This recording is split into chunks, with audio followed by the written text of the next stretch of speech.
Salam Bapak Ibu yang dikasihi dan diberkati dalam Tuhan Yesus Kristus.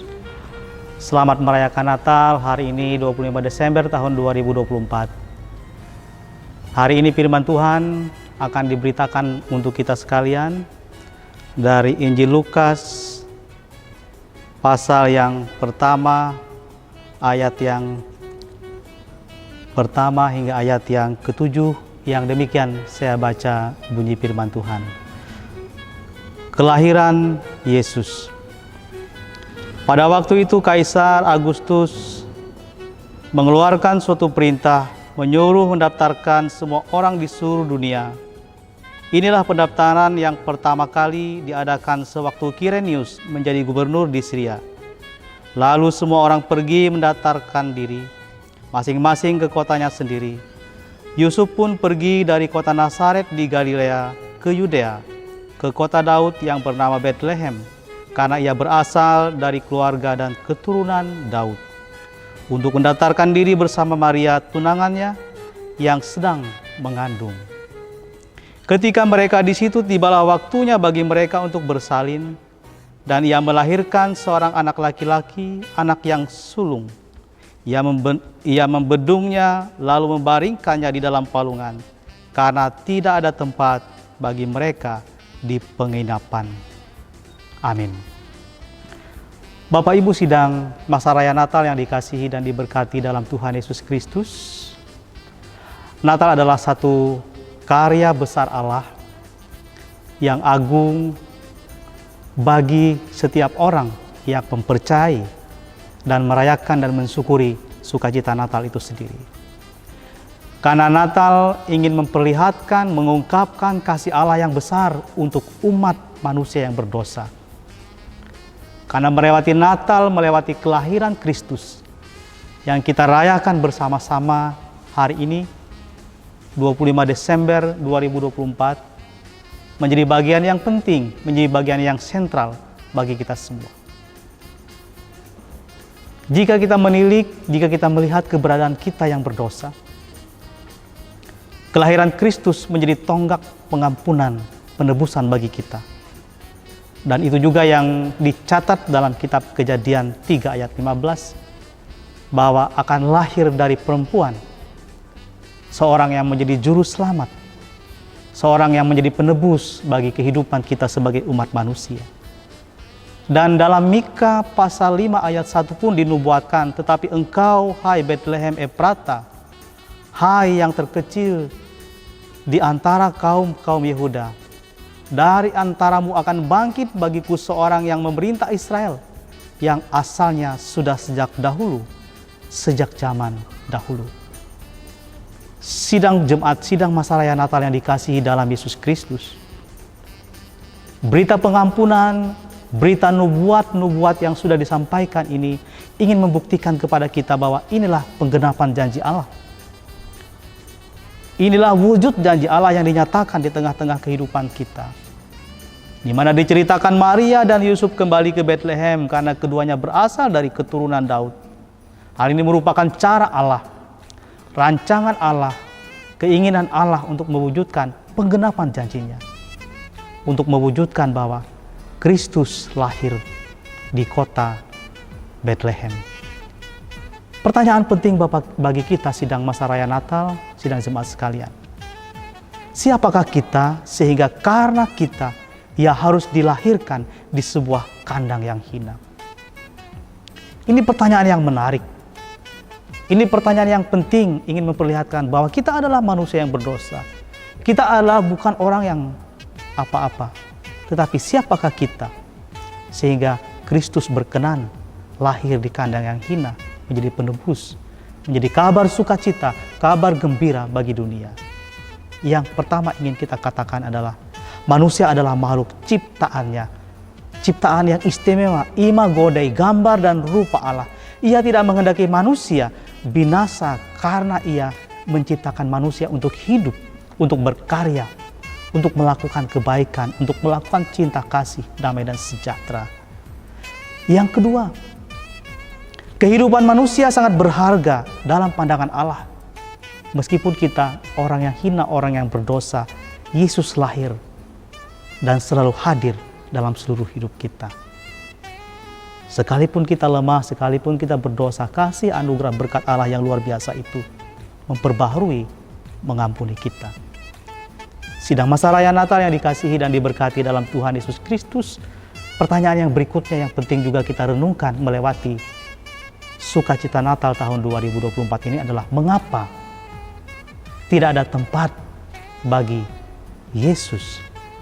Mengapa masyarakat Bethlehem menolak Yesus? Mengapa tidak ada penginapan? Mengapa tidak ada rumah yang bisa menampung sehingga hanya ada kandang domba yang hina sebagai tempat Kristus lahir? Yang pertama, kita harus menghayati, melihat sejarah kehidupan umat Israel pada masa itu. Mereka hidup dalam situasi penjajahan, membuat pola hidup mereka yang keras, membuat pola hidup mereka yang tertutup, membuat pola hidup mereka yang juga dipengaruhi dengan penjajahan, peperangan, membuat mereka juga kadang mengeraskan hati mereka dan mempengaruhi banyak hal dalam hidup mereka. Oleh karena itu, situasi-situasi ini juga yang membuat mereka sulit untuk terbuka, sulit untuk menerima, bahkan menerima Kristus lahir di dalam rumah mereka, lahir di penginapan, dan seterusnya. Hanya ada kandang hina, kandang domba yang tersedia bagi Kristus. Yang kedua, kita harus memahami juga ada pola hidup materialistis. Yang miskin tidak punya uang untuk sewa losmen, cocok tinggal di sebuah kandang. Dan itu yang terjadi pada Yesus.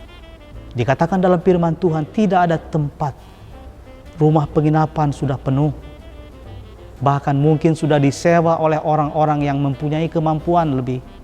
Sedangkan bagi Yusuf dan Maria, mereka tidak mampu. Hidup materialistis inilah yang membangun cara pikir orang-orang Bethlehem. Sulit untuk menerima Kristus.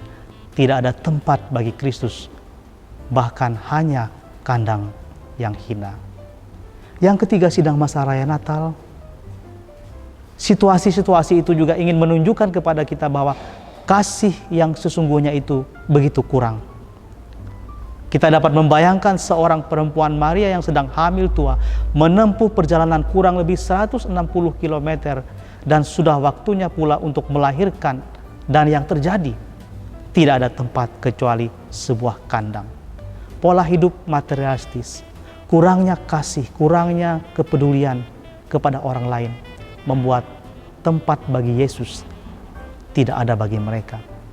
Dengan berbagai situasi tadi, penginapan yang penuh, tidak ada rumah yang bisa menampung dan seterusnya, sehingga kandang domba yang hinalah menjadi tempat. Yang keempat yang harus kita pahami juga sidang masa raya Natal, mereka bisa saja belum mengerti akan apa yang difirmankan oleh Tuhan. Berbeda cerita jika mereka tahu bahwa yang akan lahir itu adalah juru selamat. Mungkin mereka bisa menerima, mungkin mereka bisa menyediakan tempat baginya. Tetapi mereka tidak tahu, dan inilah rancangan Tuhan, rencana Allah yang begitu luar biasa yang ingin diperlihatkan kepada dunia, sehingga kelahiran Kristus di tempat yang seperti itu, di dalam keadaan yang menyedihkan, kandang yang hina, tempat yang tidak layak, ingin membuktikan dari Bethlehem lah Sang Juru Selamat itu hadir. Dari tempat seperti itulah Sang Juru Selamat itu membawa damai dan sejahtera kepada kita sekalian. Refleksi Natal untuk kita sekalian, Bapak Ibu sidang masa raya Natal, siapakah kita di hadapan Tuhan? Kita adalah orang-orang yang tidak layak. Kita adalah orang-orang yang mendapat anugerah dan keselamatan. Oleh karena itu kita ingin mengatakan di momentum sukacita Natal hari ini saya Tuhan. Ini hidup saya, ini keluarga saya, ini pekerjaan saya, ini profesi saya. Saya datang kepada Tuhan agar Tuhan memberkati seluruh hidup. Dan sehingga saya boleh menyadari, sehingga kami boleh memahami siapa diri kami sebenarnya tidak ada arti apa-apa di hadapan Tuhan. Karena itu sukacita Natal ini ingin memberikan arti yang penting bagi kita. Bagaimana kepedulian, bagaimana pembaharuan, bagaimana penyambutan Tuhan, bagaimana penerimaan Tuhan atas hidup kita membuat kita sungguh-sungguh menjadi layak untuk menerima anugerah dan berkat Tuhan. Oleh karena itu, Bapak Ibu sidang masa raya Natal, refleksi yang kedua, kita harus menerima Kristus dalam seluruh hidup kita. Dia telah memberikan anugerah, keselamatan, hidup yang kekal, pengampunan, kepedulian, cinta kasih, berkat, dan damai sejahtera. Oleh karena itu kita terus berada dalam kasih Tuhan. Tema Natal kita pada tahun ini juga menjadi luar biasa. Baiklah, sekarang kita pergi ke Bethlehem. Pergi kepada Kristus yang lahir di kota Bethlehem. Pergi kepada Tuhan dalam seluruh hidup kita. Menyerahkan harapan kita, pergumulan kita, cita-cita kita, keluarga kita, pribadi kita, bahkan jemaat kita, agar boleh senantiasa mendapat berkat dan kasih karunia dari Tuhan Yesus Kristus. Dan karena itu sidang masa raya Natal yang dikasihi dalam Tuhan Yesus Kristus, bersama dengan momentum sukacita Natal tahun 2024 ini, dan bersamaan dengan kita mempersiapkan diri kita menyongsong tahun baru 1 Januari 2025, marilah kita menghayati kasih Allah yang begitu luar biasa, pengorbanan Tuhan yang begitu luar biasa, yang memberikan anugerah, keselamatan, pembaharuan, berkat, dan damai sejahtera. Karena itu kita harus setia, taat, dan pergi kepada Tuhan dalam seluruh kehidupan kita. Selamat merayakan sukacita Natal tahun 2024 dan selamat menyongsong tahun baru 1 Januari 2025. Tuhan Yesus memberkati kita sekalian. Salam.